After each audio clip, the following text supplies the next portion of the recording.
I am. Candace, you didn't grow up that way. I did not. You've become a fairly recent conservative. That is true. How did you reach that point? Well, I like to say now that the reason I'm conservative is because I used to be a liberal, and I learned a lot.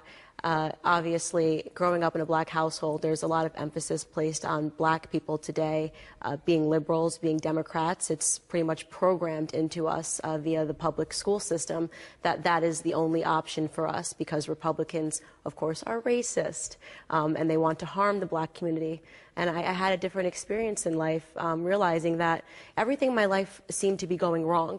I was blaming the world for everything that was going wrong. There was no personal responsibility because in a lot of these liberal movements, you're essentially taught that there's always someone else that you can blame. And you're pointing the finger at everybody else. You're not looking internally to fix things, and you'll find that things will continue to go wrong.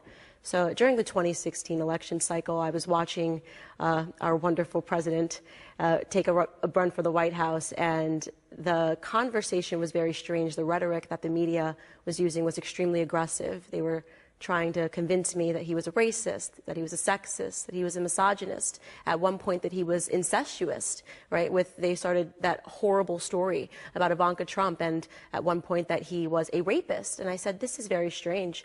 I grew up in a household listening to hip-hop music. Trump was glorified in a lot of those music, and a lot of those songs, and all of a sudden they wanted me to believe that he was a racist. So I had to ask myself in that moment, is it plausible that racism is being used as a theme to turn black people into single-issue voters? And the answer to that question is, of course, yes. What is